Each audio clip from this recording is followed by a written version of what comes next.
বা মন্দ লাগার বিষয়টা এখানে আসার পরে এবং আমার শ্রদ্ধাভাজন মামা তার কাছে শুনেছি আপনাদের দাবি আন্দোলনের বিষয়গুলো। এখানে একটা বিষয় আমার সবচেয়ে বেশি ভাবিয়ে তুলেছে যে বঙ্গবন্ধু আদর্শ গ্রাম পুলিশ বাহিনী কেন্দ্রীয় কমিটি। এই বঙ্গবন্ধু তো আমাদের রাষ্ট্রের একটা নায়ক,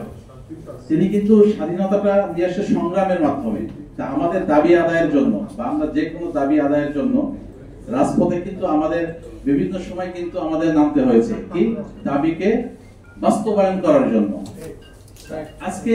গ্রাম পুলিশ, এই পুলিশটা কিন্তু শব্দটা যেমন গ্রামের আপনারা যারা বসবাসরত আছেন, আমাদের চাচা ভাই, আমাদের আত্মীয় স্বজন, এই গ্রাম পুলিশের কিন্তু একটা ভূমিকা কিন্তু সে ব্রিটিশ থেকেই কিন্তু চলে আসতেছে। পরবর্তীতে কিন্তু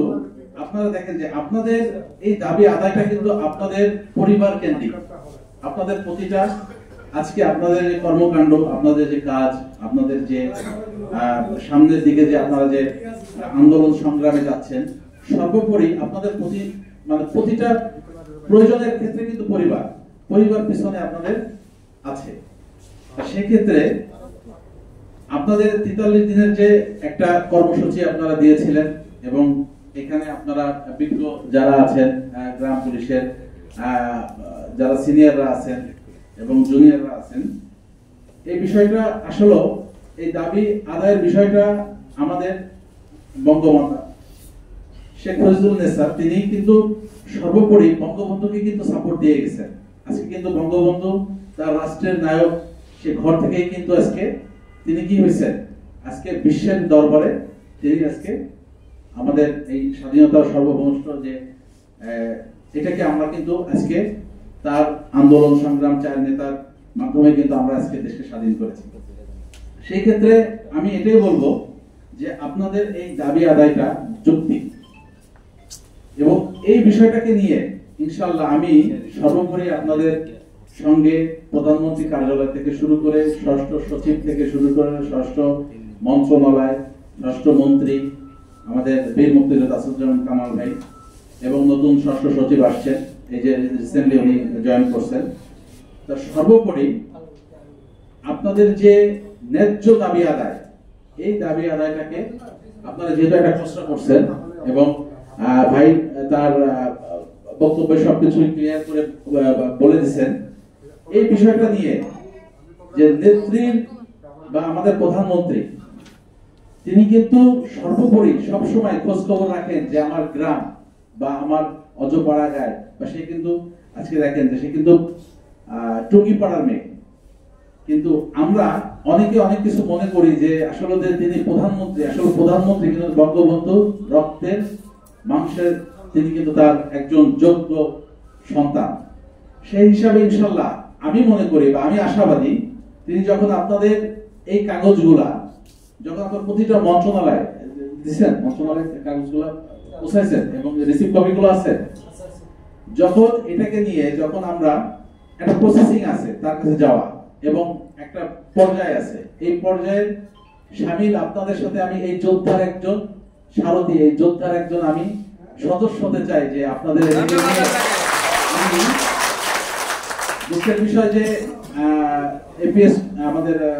প্রধানমন্ত্রী এপিএস টু লিখু ভাই তিনি তো হজে যাচ্ছেন এবং তার একটা রিসেন্টলি একটা আমাদের এশিয়ার একটা ঘটনা, আমার বাড়ি গোপালগঞ্জ কাশিয়ানি, তা ইনশাআল্লাহ আমাদের মশহুর ভাই আছে, তারপরে প্রেস সচিব বঙ্গবন্ধু আমাদের প্রধানমন্ত্রী তিনিও আমার এলাকায় বাড়ি। ইনশাআল্লাহ আমি মনে করি যে এই কাগজটা আমাদের প্রাণপ্রিয় নেত্রী তিনিও লড়াই সংগ্রামে আজকে এই পর্যায়ে তিনিও কিন্তু মানে কি ছাত্রলীগ করা এবং রাজপথে দাবি আদায়ের একজন, আপনাদের যে দাবিটা এটা কিন্তু যৌক্তিক দাবি এবং এর পিছনে কিন্তু আপনাদের সকলের যে দাবিটা যে মানে আপনারা চাচ্ছেন কি যে আমরা আমাদের সম্মান বা আমাদের ভাতা বা আমাদের রেশন বা আমাদের এটাকে